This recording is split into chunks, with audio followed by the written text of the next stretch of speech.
Mas agora nós vamos falar sobre a nossa saúde e é isso que eu quero que você participe comigo. Por quê? A gente fala assim, para ter saúde tem que se alimentar muito bem. Então nós já começamos muito bem. Agora vem a outra parte, né? A outra parte.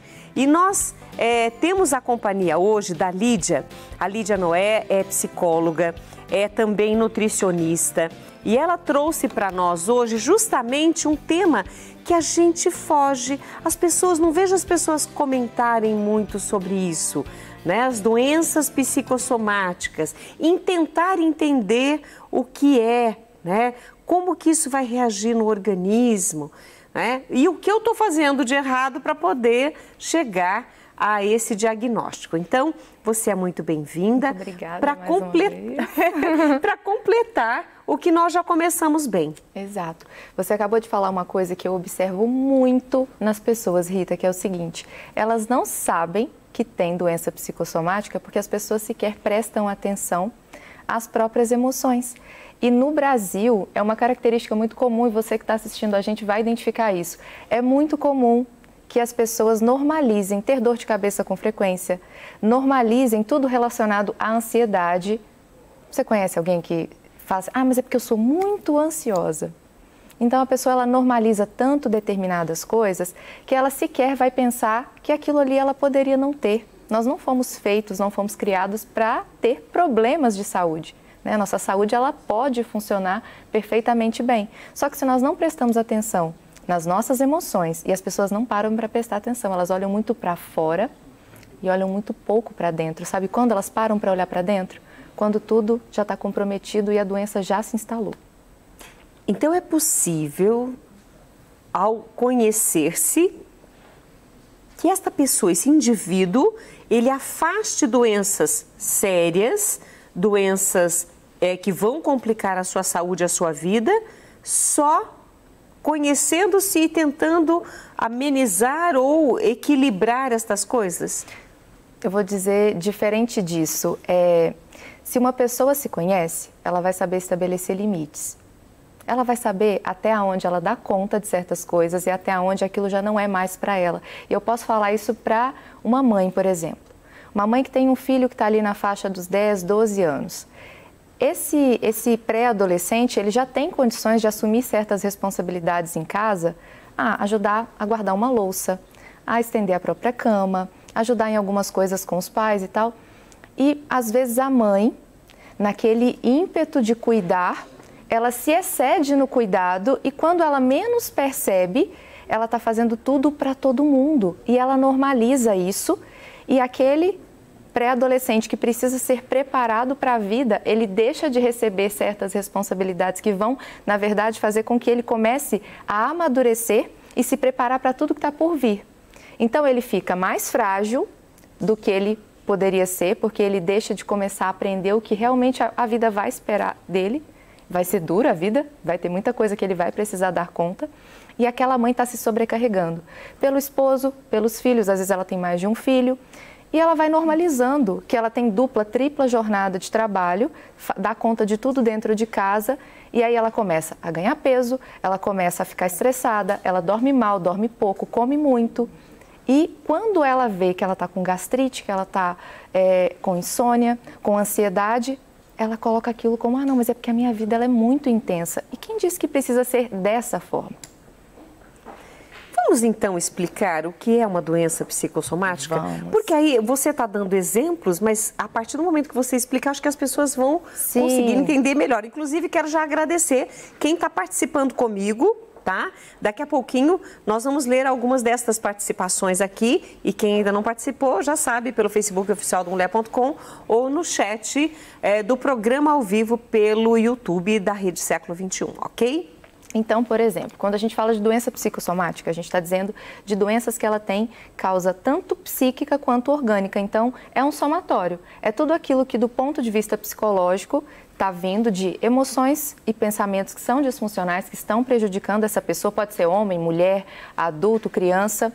Se as emoções e os pensamentos, eles são prioritariamente negativos, disfuncionais, estressantes, essa pessoa ela vai começar a causar no próprio organismo e, por isso, psicossomática. Ela vai começar a somatizar no corpo ela vai começar a ter também sintomas que não necessariamente ela vai saber que esses sintomas são de origem emocional, porque não foi ensinado para ela a se perceber. Não foi ensinado para ela que ela precisa aprender a dizer não, que ela precisa olhar até onde ela dá conta, que ela pode errar. Quantas pessoas se cobram e se culpam por errar, por fracassar, e elas consideram que aquilo é tão grave que elas vivem com muito medo, angustiadas, preocupadas. E todas essas emoções, elas não são as emoções que deveriam ser as prioritárias em cada um de nós. A gente precisa viver a alegria, a paciência, a temperança. A gente precisa viver coisas que vão trazer para a gente o quê? Sensação de bem-estar, de paz, de tranquilidade. Porque lá fora a gente não controla, mas aqui dentro de nós a gente consegue sim, se conhecendo, determinar que tipo de emoção eu vou deixar predominar em mim. É o medo ou é a coragem? Eu vou agir apesar do medo ou vou deixar o medo predominar ao ponto de que eu vou começar a ter um estresse tão grande no meu corpo que fisiologicamente eu vou desenvolver, por exemplo, uma gastrite, de tanto me estressar. E aí a pessoa normaliza, não, eu tô com gastrite, mas é porque eu tô muito... E ela nem percebe. E quando você fala normaliza, aí a pessoa normaliza, para você é um termo bem comum, usual até, mas para quem está em casa, quando você fala assim, e a pessoa normaliza, ou seja, ela torna normal, cotidiano, para ela assim, tá tranquilo pensar que é normal, do que, peraí, vou investigar se isso aqui está acontecendo assim, peraí, isso não deveria ser normal. Exato. Ela considera que ter dor de cabeça todo mundo tem? Peraí, mas todo mundo tem, mas por qual razão essa dor de cabeça está aparecendo? Teoricamente, não é para a gente ter dor de cabeça se não tiver alguma coisa no nosso organismo que não está indo bem.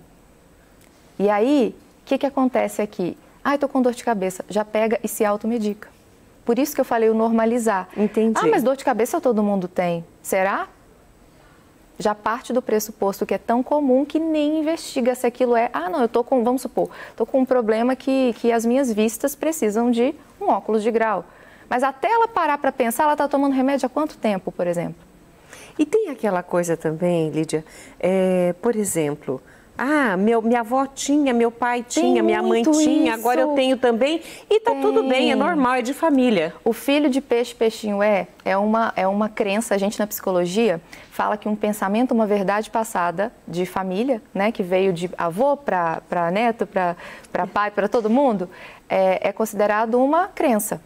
E essa crença é aquela verdade que a gente aprendeu com a nossa família sobre a vida, sobre o mundo, sobre nós mesmos. Então, uma criança que cresceu ouvindo coisas positivas ao respeito dela, ela tende a pensar sobre si de uma forma muito mais positiva. Se o pai e a mãe ou as pessoas que participaram da criação dessa pessoa falavam muitas coisas negativas sobre ela, você é burro, você não consegue, você é incapaz, você não serve para nada. Ela assimila isso, Ela vai né? assimilar e vai pensar sobre si mesma de uma forma negativa. Ela vai tender a ser, na vida também, uma pessoa que vai achar que ela não dá conta, que ela não é boa o suficiente, que ela não tem o valor que ela realmente tem, porque aquela verdade, aquela crença passada sobre ela, falada, determinada sobre ela, para ela se tornou uma verdade. E sobre isso que a gente está falando agora, porque a minha avó tinha diabetes, aí a minha mãe tinha, agora eu tenho. Ela não para pensar, por exemplo, que a minha avó ensinou para minha mãe como se alimentar, eu aprendi com a minha mãe como me alimentar, e é por isso que eu provavelmente estou desenvolvendo também essa doença. Ela acredita que aquilo já é algo veio de família e tem que ser assim, não é. É algo aprendido que pode ser modificado. E dentro desse quadro de doenças psicossomáticas, é possível, peraí, isso não é normal, quebrar esse ciclo? É possível. E evitar doenças mais graves ou iniciar um tratamento para a doença que já se instalou, mas trabalhando esse outro lado tende a melhorar até o que já foi instalado? Sim, porque os pilares da saúde do ser humano são 3. Saúde espiritual, saúde emocional e saúde física. E eu costumo falar que o nosso emocional ele é como se fosse o volante. O nosso emocional é que vai direcionar para onde é que a nossa saúde de forma geral ela vai. Até o nosso espiritual, por exemplo, uma pessoa que está com as emoções disfuncionais, que está com as emoções estressado, ansioso, preocupado, com medo, deprimido. Uma pessoa que está dessa forma, o emocional ele é predominante. Por mais fé que a pessoa tenha, por mais que ela acredite que existe Deus está olhando por ela e abençoando ela, se o emocional não está bom, o emocional ele vai sim prevalecer, predominar e fazer com que essa pessoa, mesmo tendo inúmeras qualidades e uma vida com várias coisas para ela agradecer, para ela ser feliz, se o emocional não está bom, ele vai sim predominar perante, inclusive, o físico. E é aonde o corpo adoece. Se eu quero curar o meu corpo, eu preciso curar a minha mente, as minhas emoções. Quando a pessoa, no seu dia a dia, você já deu alguns exemplos, mas vai chegar a uma doença mais grave já com o diagnóstico, porque as doenças psicossomáticas, você fala, um dia dá dor de cabeça, um dia dá dor no estômago, outro dia tá não sei o que, a pessoa vai normalizando, achando que tudo aquilo é normal, até que acontece uma doença mais grave, aquilo tem um diagnóstico e é claro, a pessoa até se assusta. Ela fala, mas de repente aconteceu. Não tem esse de repente. Não, é a falta de autopercepção. Se assim como foi incentivado para as crianças desde pequena, a gente foi incentivado a ir para a escola porque precisa ir para a escola, não é assim que falou para a gente? Você tem que estudar para um dia você ser alguém na vida, você tem que estudar para um dia você ter sua profissão. Se fosse ensinado, você precisa se perceber porque isso é importante, você vai ter mais saúde, você vai ter mais autocuidado, você vai se respeitar mais, você vai se valorizar mais. Só que isso não foi ensinado. Né? Isso poderia, e se fosse, eu tenho certeza que a maioria das pessoas teria muito mais saúde. Como não foi ensinado, as pessoas não param para prestar atenção dentro. O que eu vejo é que a maioria das pessoas está o tempo todo o quê?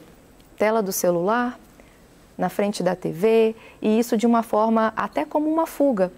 Uma coisa é utilizar o tempo como um momento de descanso, de lazer, um momento de interação, até para estudar, para aprender, para ouvir informações igual a gente está tendo aqui agora, um momento de uma distração com o aprendizado, mas muitas vezes é uma fuga dos problemas, dos desconfortos, das emoções que estão sendo naquele momento de preocupação.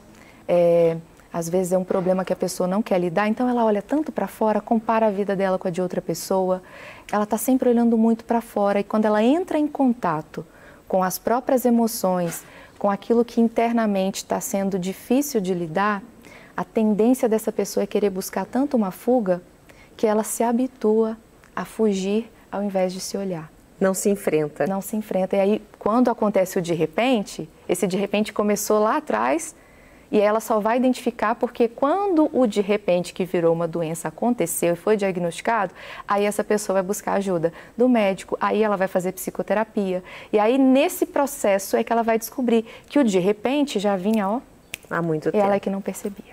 A Joyce Fersan, legal, vem compartilhar a tua arte aqui com a gente sim, viu, querida? A Liduína Maria Azevedo de Souza, ela colocou assim, ela foi assintomática, mas depois de meses foi que os sintomas começaram a aparecer, né? Que foi que veio os sintomas. E ela falou que foi muito difícil, ela não especifica, qual é, mas, né? Ou seja, então ela já estava vivendo aquele turbilhão, mas ela não estava sentindo nada. Quando os sintomas chegaram é que deu o estalo. É porque provavelmente ela já estava sentindo o turbilhão do ponto de vista emocional, mas ela não estava ainda tendo nenhuma somatização, que é o quadro que aparece no físico, no nosso corpo, organicamente, que aí vem na forma de uma gastrite, de uma doença autoimune, e aí vem na forma de várias outras doenças, uma psoríase, uma série de doenças pode acontecer e a origem dela inicialmente foi de origem emocional. Inclusive, eu sei que o herpes, mas não tem um emocional também? Tem. O nosso sistema imunológico, quando ele tem alguma reação contra as proteínas do próprio corpo, o nosso sistema imunológico ele faz isso como uma forma de nos defender, mas quando por um emocional que está estressado, abalado, a gente tem reação imunológica contra nós mesmos. Então, o nosso corpo ele tem a reação das células contra as próprias células. Então, o nosso sistema imune, ele reage, sim, contra nós mesmos. Não era para acontecer se fosse olhar dentro do que eu falei. Se fosse desde cedo treinado para observar qualquer pequena alteração, para a gente já investigar e mudar o percurso antes que as coisas se agravem, muita coisa seria evitada. Ah, que delícia! E a Joyce Fersan colocou aqui para nós um chacoalhão aqui. Ótima explicação. Obrigada, Joyce. A Maria da Penha, não é? Minha mãe. Que delícia! Adoro participação de mamãe. Olha, manda beijo pra mãe. Por que beijo, não? Mãe. Eu pedi Te benção. amo. Benção, mãe. Ai, que gostoso, porque eu peço benção pra mim. A minha tá também. lá em Minas. A minha também. A minha tá que... lá em Ubá, Minas. Em Ubá? É mineira também? Eu sou. Você é de onde? Eu sou de Alfenas. Alfenas. Que delícia. É bom demais. Beijinho aí pra Carla Fogliene. A Rosinha Rodrigues colocou assim, boa tarde, sensacional. Ai, que bom. Legal, eu fico muito feliz. A Neide Souza Silva colocando, amando esta conversa. A Joyce Fersan colocou, então a crise de epilepsia pode estar relacionado a isso? Ela, sim, sinto que a crise aparece nos meus dias mais cheios de trabalho. É o dia que ela está com o emocional mais estressado. Nós somos completamente sugestionáveis. Nós somos tão sugestionáveis que, por exemplo, se você está na minha frente aqui, imagina que eu estou te atendendo aqui, eu falo assim, olha, te pego aqui, te dou um suplemento e falo, toma, Rita, esse suplemento, você vai, na hora que você tomar, você vai sentir que a sua energia vai mudar na hora. Dependendo do nível de confiança no que eu estou falando com você, nós somos tão sugestionáveis que tem o efeito placebo, pode ser farinha que tem ali dentro. Então, o nosso emocional, ele é extremamente sensível e sim sugestionável. Por isso que é tão importante que nós estejamos sempre nos observando, nos percebendo, não fugindo de nós mesmos, porque não tem nada dentro de nós que dá para eliminar, dá para a gente lidar com aquilo e modificar. Eu vejo as pessoas se assustando muito com o que elas percebem dentro delas quando fazem terapia. Essas partes que existem dentro de nós que nos assustam, elas não precisam nos dominar. Mas é necessário reconhecer que dentro de nós existem coisas que são boas e coisas que a gente não acha tão boas assim. Deixa aquilo ali mais quietinho. A Elaine Uric, de Panambi, no Rio Grande do Sul. Beijo para você, minha querida, tá sempre comigo. Boa tarde. De tempos em tempos tenho feridinhas nos lábios. O que será isso? Poderia ser? Poderia, ela pode investigar. Mas aí é aí que tá. A doença psicossomática, ela vai ser diagnosticada uma vez que o paciente procurou vários profissionais, não foi encontrado uma causa orgânica que chegasse a um diagnóstico.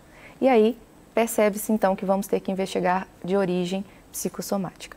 A Maria Silvia Borim colocou, oi Rita, já passei por isso, tenho psoríase. Puxa vida. E a Maria da Penha, não é? O que ela fez? Deus te abençoe! Amém. Ai, que linda!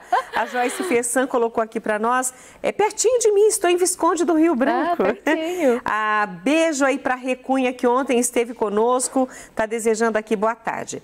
E é claro, eu nem deu tempo de fazer todas as perguntas, só fiz do Facebook e nós temos aqui mais participações no YouTube. Então, nós vamos trazer a Lídia aqui novamente para a gente conversar um pouquinho mais sobre isso. Vai ser um prazer. Viu? Eu quero agradecer a tua participação com a gente. Nós estamos disponibilizando os seus contatos, suas redes sociais e queremos muito mesmo que você volte para a gente retomar esse assunto. Vai ser um prazer. Porque eu acho que a gente vai ajudar as pessoas. Com certeza. E sabe o que eu vou achar muito legal, Lídia? É porque as pessoas, quando elas estiverem preocupadas consigo, tentando se observar, sintomas, jeito de ser, elas vão parar de se preocupar com os outros. Nossa, e a vida vai ser muito melhor. Vai ser muito boa. Vai ser muito melhor. Vai ser muito melhor. E olha, e as pessoas que são alvo desta preocupação vão também ficar mais felizes, mais leves, porque esta pessoa está melhorando. Isso é bom demais. Isso é muito bom. Eu quero ver todo mundo feliz. E olha, quando a gente dá conta de cuidar daquilo que é nosso e a gente aprende a receber limite do outro e dar limite para o outro até onde a gente pode ir e de onde a gente também precisa parar, esse estabelecimento de limite, ele torna a vida de todo mundo uma vida melhor. Por quê? Você vai ter tempo suficiente para lidar com o que você precisa e vai parar de lidar com aquilo que realmente não está na sua alçada. Aquilo ali é para o outro cuidar. Mana Bragcity, é isso? Bragcity. Filha maravilhosa.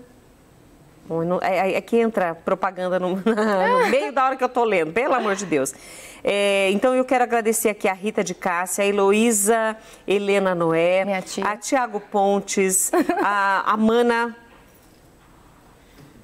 que eu não vou ler aqui, e a Maria Geralda Rocha e todas as pessoas, a Maria Lara, que estão também no YouTube junto com a gente. Mais uma vez, obrigada, viu, Obrigada. querida? Volte sempre. Obrigada.